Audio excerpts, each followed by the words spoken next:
other platform also. As you are also aware that these lectures will be available on the IAPT RC9 YouTube platform. So those who have missed these lectures will also benefited on that platform. We will also be taking tests to help you analyze how much information you have absorbed. The most important thing to keep in mind is that you have to come before the time. We will be allowing you based on who come first. और जैसा कि आप जानते हैं कि आज 17 मई 2020 समय होना चाहता है 6 बज चुका है. लॉकडाउन का 3.0 का ये लास्ट डे था. अभी जो न्यूज आ रही है उसके हिसाब से मोस्टली लॉकडाउन को और जो है वो इंक्रीज कर दिया गया है. तो ऐसी स्थिति में हम लोग प्लान करेंगे कि किस प्रकार से जो है वो आगे और आप लोगों के साथ में जो है वो हम लोग जुड़े और IAPT के इस प्लेटफॉर्म से आपके लिए क्या हम उपलब्ध करा पाए. I request doctor Pradeep Sharma, please say something on this OLS. Thank you very much, Dr. BD Srivastava sir. मुझे मालूम पड़ा कि IAPT Indian association of physics teachers का RC9 जो मध्य प्रदेश का रीजनल सेंटर है, नंबर उसका 9 है, वो स्टूडेंट्स के लिए, फिजिक्स के स्टूडेंट्स के लिए यूजी और पीजी दोनों को अच्छे लेक्चर्स अच्छे वक्ताओं के द्वारा उपलब्ध कराने जा रहा है. और उसने ये आइडिया लॉन्च जब किया तो उनके पास 2700 से ज्यादा रजिस्ट्रेशन हो गए. हालांकि जिस प्लेटफॉर्म पर वो करवा रहे हैं या IAPT करवा रहा है उसमें एक समय में 100 ही विद्यार्थी जुड़ पाते हैं. यदि वो फ्री ये सेवा ले रहे हैं तो पेमेंट सर्विसेज पे इसकी संख्या बढ़ सकती है. पर अभी उसके IAPT का मैं भी काफी लंबे समय तक सदस्य रहा हूं. उसकी अपनी आर्थिक प्रतिबद्धताएं हैं, समस्याएं हैं, पर उसका अपना गोल स्पष्ट है कि वह in the interest of physics and in the interest of students this IAPT occasionally does a very good role for the interest of both students as well as teachers of physics. उसी के सिलसिले में यह series उन्होंने आयोजित की है. आपको बहुत अच्छे यंग डायनेमिक और फिजिक्स से जिनका बहुत गहरा नाता है ऐसे लेक्चरर्स आपको मिल रहे हैं. वो आपको निश्चित रूप से लाभान्वित करेंगे और आपका इंटरेस्ट देखकर, क्योंकि जिस स्थिति में हम लोग हैं आज, केवल हम नहीं पूरा विश्व जिस स्थिति में आज है वह मतलब अकल्पनीय दृश्य है हमारे लिए. हम में से किसी ने भी नहीं सोचा था कि ऐसा कुछ होगा कि हमको 50-60 दिनों तक लगातार घर में बैठा रहना पड़ेगा और हम हमारी दैनिक दिनचर्या जो है वो इस प्रकार से पूरी कर पाएंगे घर के अंदर. तो मैं इसके लिए हमारे IAPT RC9 के अध्यक्ष डॉक्टर BD श्रीवास्तव को बहुत बधाई देता हूं. साथ ही उनके जो EC मेंबर हैं डॉक्टर प्रदीप दुबे, उन्हें भी मैं इस मौके पर याद करता हूं और बधाई देता हूं कि उन लोगों ने एक अच्छा प्लान किया. सेक्रेटरी जो भी इस टीम में पूरे हैं उन लोगों ने एक अच्छा प्लान किया और बच्चों के लिए ये बहुत अच्छी शुरुआत है. और यह अभी तो चौथा फेज जैसा आ ही रहा है, कल से मैक्सिमम जगह आ रहा है, तो यह लगातार चलेगा और हम लोग फिजिक्स से दूर नहीं होंगे. केवल अपने तक सीमित नहीं रख पाएंगे फिजिक्स को, और फिजिक्स को लोगों तक पहुंचाएंगे. इसी उद्देश्य को लेकर किया गया ये कार्यक्रम.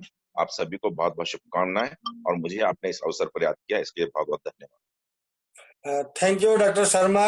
Now I introduce our speaker, Dr. Arpana Agrawal. He is doing research in laser systems.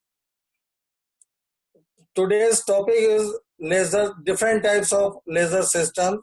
She is assistant professor, SNPG College, Khandwa. She is recipient of the MP Young Scientist Award, NPDF, ITS for USA, etc. Postdoc researchers, IIT Bombay in 2016 and 17. Co-authors and reviewers of several journals of international repute. More than 30 research papers has been published. Her research interest is 2D graphene, wide band gap, NLO, synchrotron based electronic band.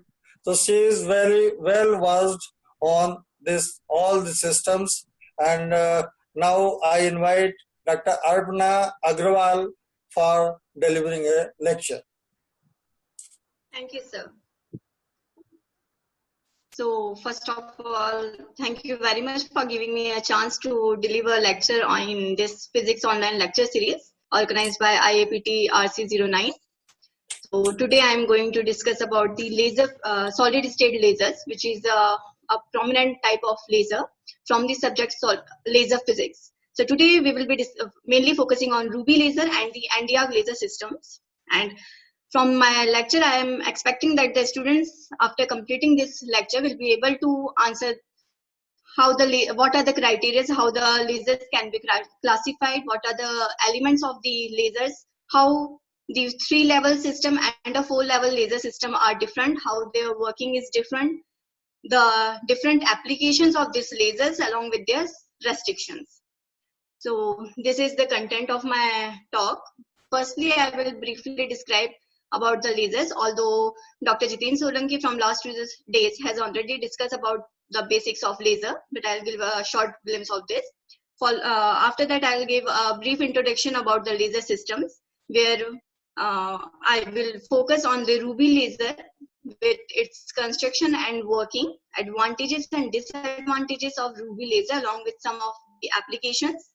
And secondly, I will discuss another solid state laser system, which is the NdArc laser, its working, construction, advantages, disadvantages, and some of the applications. Finally, I will summarize both the lasers combiningly. So what is a laser?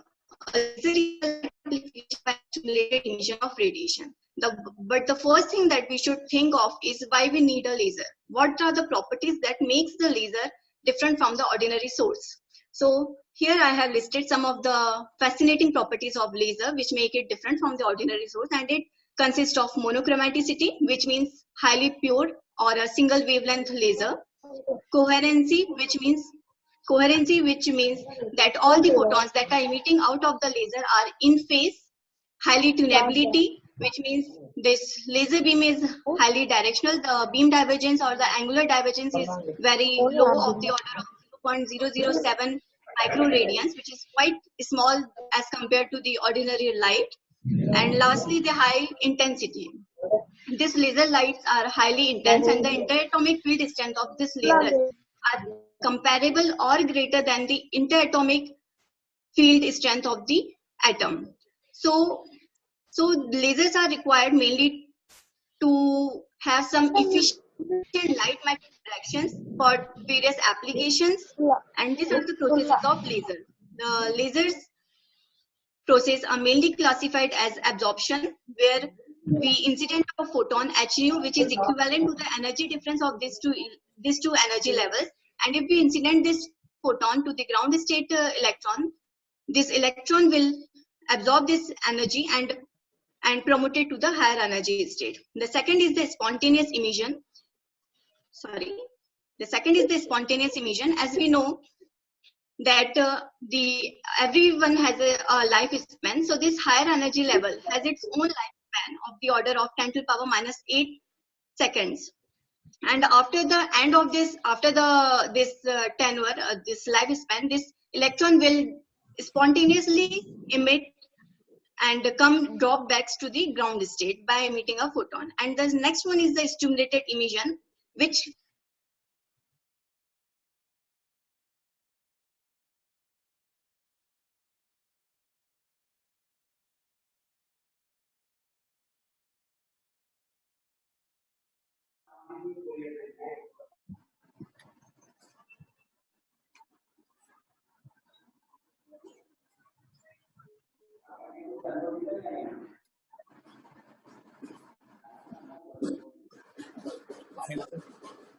आवाज नहीं आ रहा है।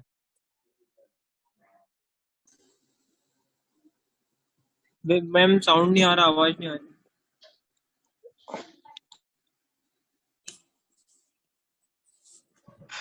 Sir आपने Arpana ma'am को mute कर दिया। ठीक है, मैंने अनम्यूट कर दिया। ठीक है, मैंने अनम्यूट कर दिया। Arpana ma'am please 5 minute reverse जाके रिकैप कर दे। Stimulated emission. Okay. Wait. Thank you, ma'am. We have 3 laser process: absorption, spontaneous emission, and stimulated emission. In the absorption process, we incident a photon of energy h nu, which is equivalent to the energy difference of this excited state and the ground state. Upon absorbing this photon, this electron in the ground state absorbs this energy and promotes it to the higher energy level. So this is an stimulated absorption process.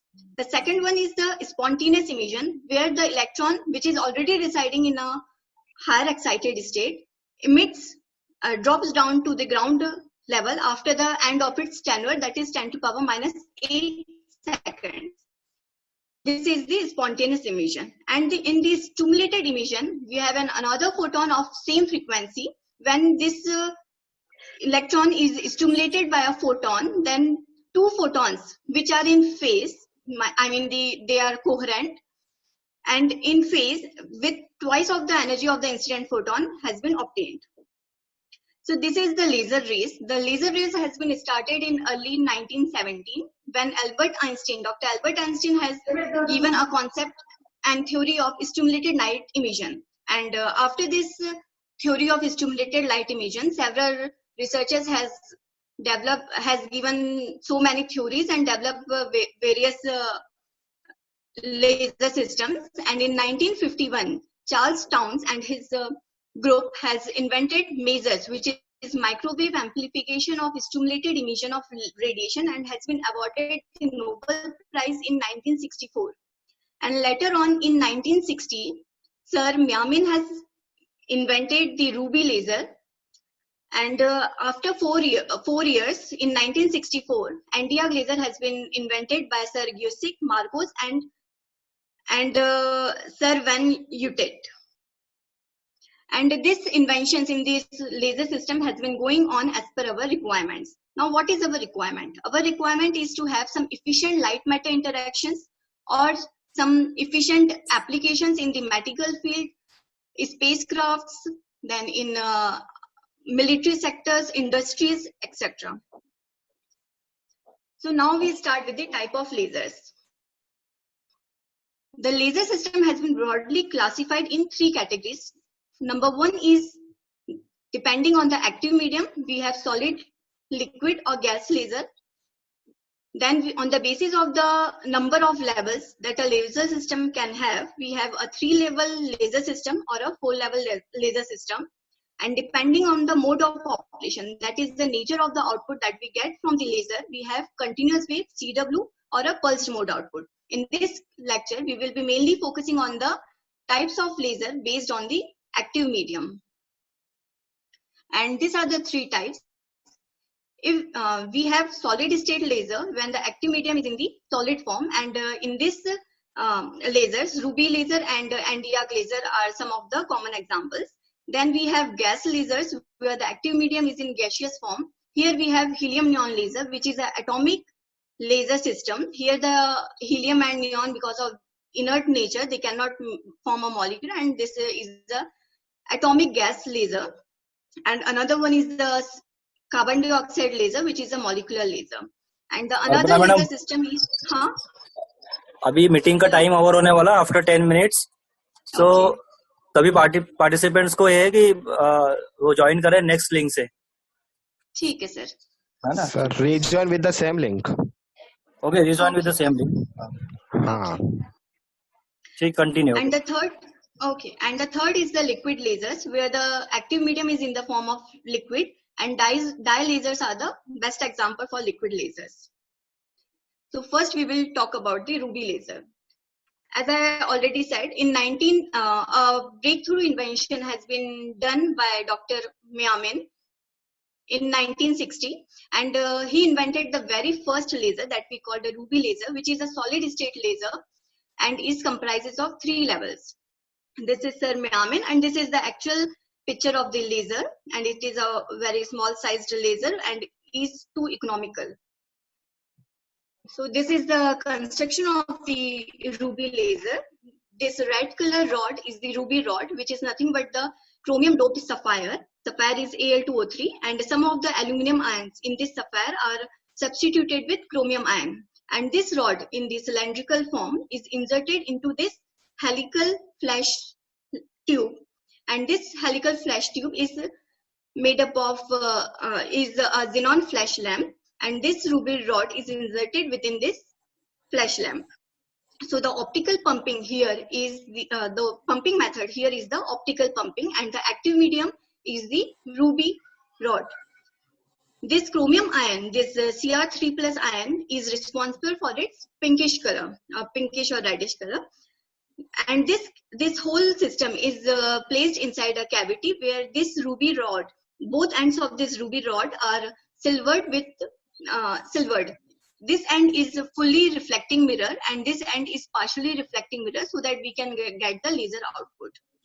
This is the actual picture of the ruby rod. Just a minute. This is the actual picture of the ruby rod. This pinkish small cylindrical tube is the ruby rod, and this is the helical flash tube. This rod is inserted in this, and these are the connections, electrodes, and one is the anode and another one is the cathode, and these 2 electrodes are then connected with a power supply, and this whole setup is placed inside a closed chamber. This is the closed chamber. So when we connect a power supply to the electrodes, the flash lamp turns on, and as the flash lamp turns on, the atoms in this, the chromium ions in this ruby rod takes energy from this flash lamp and get excited from the ground state to the excited state. And when they reach to the excited state, a state will arrive where the number of atoms in the higher energy state becomes larger than the lower energy state, that we call the population inversion. Then the stimulated emission occurs, and we get a laser output. And this laser output is highly coherent. And from ruby laser, we get a output of red color. We are having a wavelength of 694.3 nanometers. To understand this, we go to the energy level diagram of this chromium ion in ruby. So this is the ground state, which is designated as E0, having a population N0. And this blue band and the green band are the excited states and the absorption bands of the chromium ion. So to excite the electrons from the ground state to this excited state, we need an equivalent energy equivalent to green and blue light. So when we incident the photon equivalent to green light or of blue light, the electrons from the ground state takes this energy and get excited, and because of this excitation they are promoted to the higher energy levels, and these higher energy levels are highly unstable. Why unstable? Because they are the excited states having a very short lifetime. So after the end of their tenure, that is 10 to the power minus 8 seconds, these electrons residing at this excited states drops down to the metastable state. And these radiations are basically the non-radiative radiations. We did not get any radiation from this. And this metastable state is a long-lived state having a lifetime of 10 to the power minus 3 seconds. So the electrons that are coming from the excited state to this metastable state resides here for a longer time, And as they reside here for the longer time, and the process of pumping, optical pumping is going on continuously, the population goes on increasing in this even level. Generally, in a normal condition, N0 is always greater than either N1 or N2. I mean, the ground state population is always greater than the excited state population.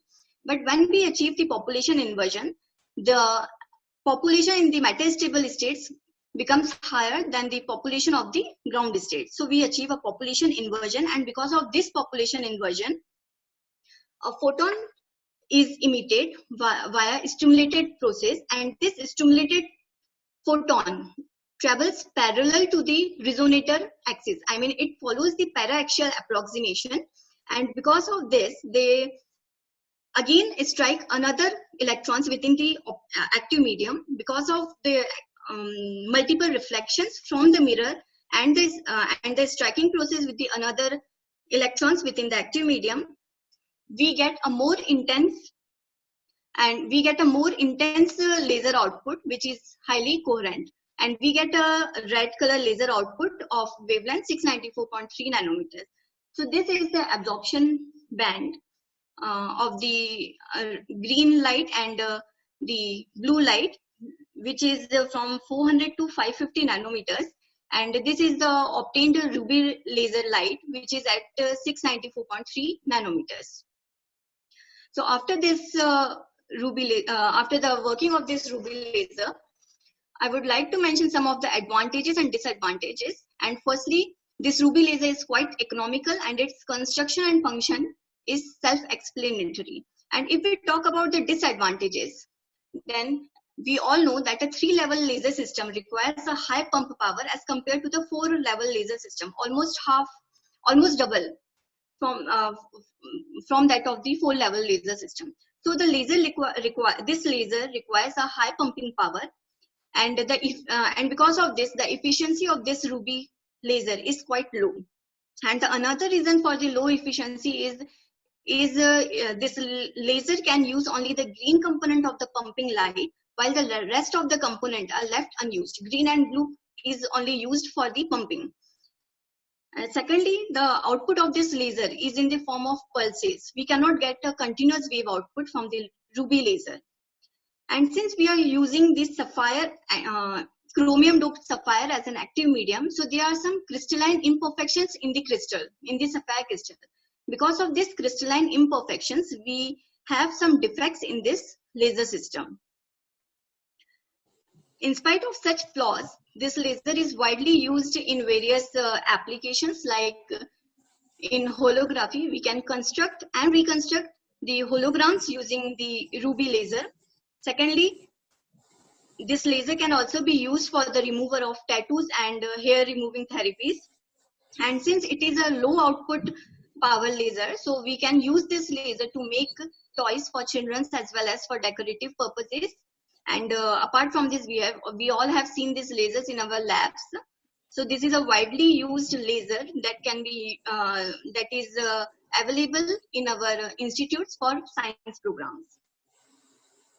Now, Nd:YAG laser. The first thing is why we need this Nd:YAG laser. Let's start. Yeah. Okay. Okay. Sorry for the interruption. So next is the Nd:YAG laser. The first thing is why we need this Nd:YAG laser. We already have a ruby laser which is giving us a pulsed output. Then why we need an Nd:YAG laser? The answer is, in case of ruby laser, we have a that is a 3-level laser system, and the pump requirement is higher as compared to the output that we get. So the efficiency of the ruby laser is quite low. So in order to improve the efficiency, we need a full level laser system. So in order to improve the efficiency of the laser system, we need a full level laser system, and that's why scientists have developed the Nd:YAG laser. And it has been developed in 1964 by Sir Giuseppe Marcos and Wittert. This is the schematic illustration of the construction of Nd:YAG laser. This rod is the Nd:YAG rod, where neodymium ion has been doped in YAG, that is yttrium aluminum garnet, and some of the yttrium ions are being replaced by Nd3+ ions. And this is the flash lamp, which is made up of either krypton or xenon. In contrast to ruby laser, where we insert this ruby rod in the helical tube, in this laser we place this NdArc rod as well as this flash lamp in an ellipsoidal cavity with rod at one of its foci and the flash lamp at the another foci to ensure the entire flash radiation to focus on laser rod. And this flash lamp is connected to the electrodes, that is cathode and anode, and is further connected with the power supply. The ends of this NdArc rod is polished differently. One is the highly reflecting mirror and another one is the partially reflecting mirror. So in this NdArc laser system, the active medium is the NdArc, where Nd3+ ion behaves as active centers. The pumping method used here is optical pumping, same as we use in ruby laser. And the optical resonator is made up of two mirrors polished differently. And this is the energy level diagram for the ruby laser. Here there are 4 levels: the ground state E0 having population N0, the upper excited state having energy E3, population N3, and these two E42 and E41 are the 2 subbands, and this E2 is the E2 and E1 are the lower and upper laser levels, and this level behaves as a metastable state.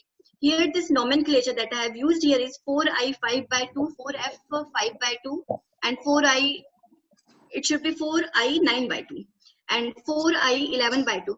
These are a little bit complicated because the structure, electronic structure of Nd3+ ion is a little bit complicated because it has a higher atomic number, that is 60. And if we apply some LF coupling, then we can get this nomenclature. So when the flash lamp is turned on if we irradiated the light of wavelength 0.73 micron and 0.80 micron, the electrons in this ground state get excited to the upper absorbing band and the lower absorbing band. And because of these excitations, they are promoted to higher energy levels where they reside only for a very short duration of time. And soon after their tenure ends, they falls back to the metastable state via non-radiative transitions. And once they reside on the metastable state, they stay there for a longer time. And this pumping, from optical pumping from the ground state to the at the ground state to excite the electrons from this level to this level goes on continuing. So the population at the level E2 goes on increasing. And when the population becomes larger than that of the ground state, we have an population inversion, and the electrons then drop down from the level E2 to level E1, and this process is the stimulated emission process, and the photon that is emitted is the stimulated photon. But this stimulated photon will travel back and forth within the resonator, within the active medium, to cause more and more excitations, and hence we get an amplification within the laser system, and this yield a very intense coherent laser output having a wavelength of 1.064 micron. So this is how the NdArc laser works. Now, what are the advantages and disadvantages of NdArc laser? Firstly, this is a very high energy output laser, and the output, as I already said, is pulsed. It has a very high repetition rate, and it is quite easy to achieve population inversion. Apart from this, the efficiency of this NdArc laser is quite high because it is a 4-level laser system. From this diagram, we can see that if we have a continuous laser, then because of the continuous laser light, the electrons will not get sufficient time to come out from the their relaxed state. So this continuous light causes a heating effect, thermal effects. So the heat zone affected area because of the continuous wave laser is quite large. And if we use some short laser pulse, like nanoseconds or femtoseconds or picoseconds, we can tune this heat affected zone areas. So the material is removed by direct vaporization away from the surface without any intermediate states, and this provides negligible heat affected zone, and we get very sharp features like here.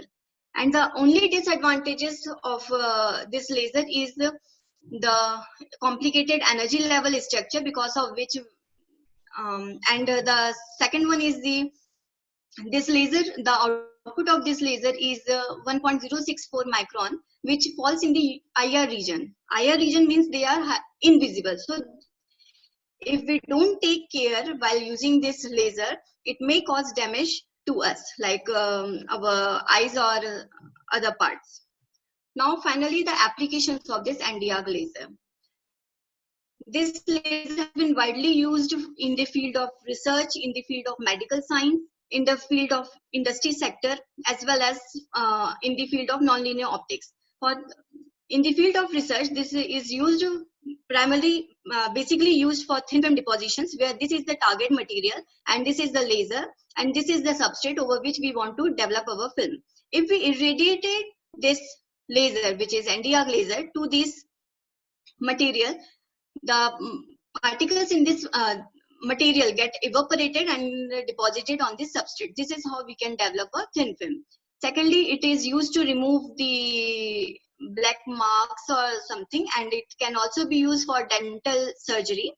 It can also be used for cutting, drilling. This is the SEM image, which is the scanning electron microscope, and it is 500 micron image. So this circle is because of the laser effect. We have irradiated a laser on this piece of material, on some material, and because of this effect, the material in this area gets evaporated. And this is the nonlinear optics, where we can obtain higher harmonic generations, like second harmonic generation or third harmonic generation. In this, we incident a photon of frequency omega, and because of the properties of this nonlinear optical medium, we can either get 2 omega or 3 omega, depending upon the properties of the optical nonlinear medium. So in summary, we have Ruby laser and Nd:YAG laser. The Ruby laser is a 3-level laser system, while Nd:YAG is a 4-level laser system. The active medium in Ruby laser is the ruby rod, that is chromium doped Al2O3 sapphire. And in Nd:YAG laser, we dope Nd in YAG. The active center in Ruby laser is Cr3 plus ion, and in Nd:YAG laser it is Nd3 plus ion. The same pumping method, that is optical pumping, is used in both the cases to excite the electrons from the ground state to the higher energy states. The pumping source used is the helical flash lamp in case of xenon, in case of Ruby, while a flash lamp of xenon in case of Nd:YAG. In Nd:YAG laser, this flash lamp is placed at one foci with Nd:YAG at the another foci, and the optical resonator is made by coating this end of the Nd:YAG rod.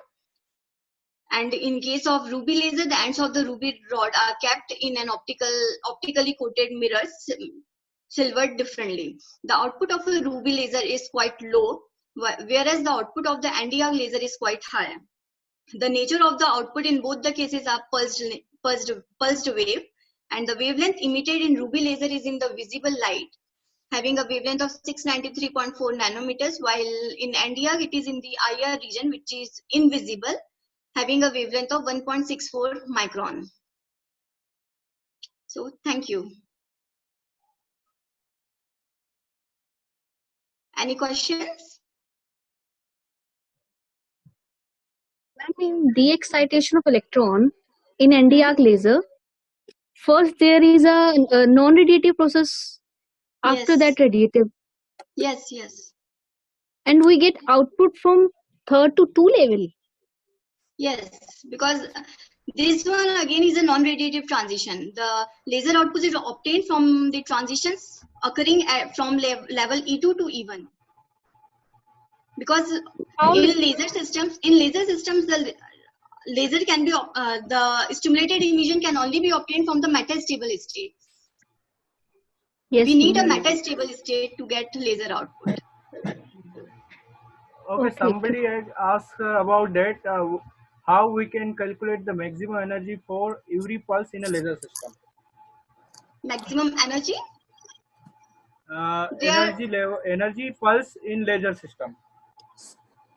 Yeah, there are some device called energy meter.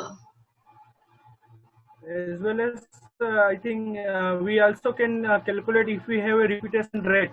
Okay, and Yeah. if we have Area. a power, then we can easily calculate the we can easily calculate, I think, energy per means power is equal to energy by time, and if we have frequency, then we can calculate the frequency into time, and then we can calculate this particular thing. And also you also told that energy meter is also used as an experimental Yes. tool. Yes. Yes. Okay. Any other? Very nice talk Any question? given by Dr. Arpana Agrawal ma'am, and she explained very easy. State? Okay. What is metastable Somebody state? asked- Metastable states are those states which have a longer lifetime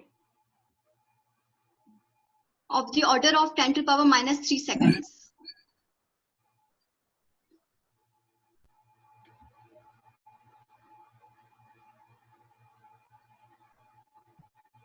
Okay, is there any another question from Any participants? question?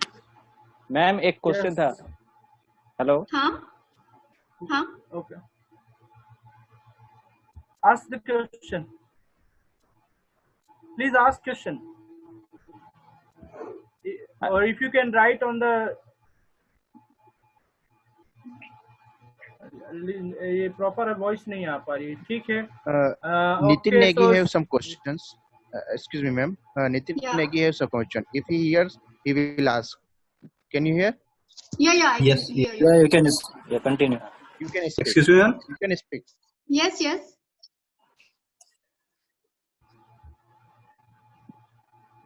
हाँ, पूछिए क्या question आपका? Sir आवाज नहीं आ रही है. हाँ. कुछ इशू है शायद, माइक से इशू है कुछ. Hello. Hello. जी बोलिए You can आप hear me? बोलिए. हाँ नहीं तो chat box में Diode diode pumping optical pumping से ज्यादा एफिशिएंट होती है, तो हम कब डायोड पंपिंग यूज करते हैं और कब ऑप्टिकल पंपिंग यूज करते हैं? एक्चुअली जितने भी सॉलिड स्टेट लेजर्स होते हैं, we always go to optical pumping schemes. Okay, why but या मतलब क्यों ऑप्टिकल पंपिंग हम यूज करते हैं जब या because like in ruby laser we have chromium, and chromium का जो एब्जॉर्प्शन बैंड होता है, हमें ऑप्टिकल पंपिंग कितना देना है, जितना उसका एब्जॉर्प्शन बैंड एब्जॉर्ब करे, उसकी जो रिक्वायरमेंट है. मतलब हमारे पास अगर दो लेवल से E2 और E1, अगर हम उनके डिफरेंस के जितना एनर्जी नहीं उनको प्रोवाइड करेंगे, then we will not get any absorption. Chromium ions का जो एब्जॉर्प्शन बैंड होता है वो पर्टिकुलरली ग्रीन और ब्लू रीजन में होता है. It means it falls from 400 to 550 nanometres only. We have to make sure that जो भी हम एब्जॉर्प्शन, जो भी हम ऑप्टिकल एनर्जी उसे दे रहे हैं, वो इस रीजन में फॉल करे. तो ये जो है कितना इफिशिएंट है, ये हमारी रिक्वायरमेंट पे डिपेंड करता है कि हमें कितना एनर्जी प्रोवाइड करना है. Okay ma'am, thank you. Okay. I think questions right now over. If you have any questions, you can mail to Arpana ma'am. Okay, she can give the answer on the email. Okay, so very nice talk given by Arpana ma'am. Now B.D. Srivastava sir will proceed more. Thank you, Dr. Arpana Agrawal, for a nice talk. जैसा कि हमारे सारे students और participant जानते हैं कि laser आने वाले समय में बहुत इम्पोर्टेंस रखता है. हम मार्केट में जाते हैं तो बारकोड से लेके scanners, laser printers, optical disc drive, cutting, welding materials, semiconducting, chip manufacturing, even now in this lockdown time, law enforcement devices are there, free space optical communication, DNA sequencing. तो I don't think कि कोई ऐसी field है जो laser से बची हुई है। ह्यूमन के वेलफेयर के लिए जो कुछ भी हो सकता है आने वाले समय में वो लेजर संभव करके दिखाएगा, ऐसे हम होप करते हैं, आशा करते हैं। और इसकी जो बहुत बेसिक और इनिशियल लेवल की जो जानकारी आपने दी है, जो कि एकदम से यदि ये जानकारी विद्यार्थियों को हो जाए तो वो आगे की रिसर्च करने के काबिल हो जाते हैं और उनका पीजी लेवल का जो पाठ्यक्रम वो भी पूरा हो जाता है। So thank you very much doctor Arpana Agarwal. और स्टूडेंट्स के लिए कि यदि कोई क्वेश्चन है तो वो क्वेश्चंस जो है वो ईमेल के माध्यम से पूछ सकते हैं। यूट्यूब के जो प्लेटफॉर्म के ऊपर है वहां पे भी जो है वो मैसेज करके ये क्वेश्चंस को पूछ सकते हैं। तो आई थिंक क्लोज कंक्लूड करना चाहिए। It's fine. Thank you very much. Sir, on the behalf of other students, I want to thank you, ma'am. Thank you very much for giving a nice lecture. Thank you, ma'am. Thank you, ma'am. Thank you. Should I end the meeting? Yes. Thank you, ma'am.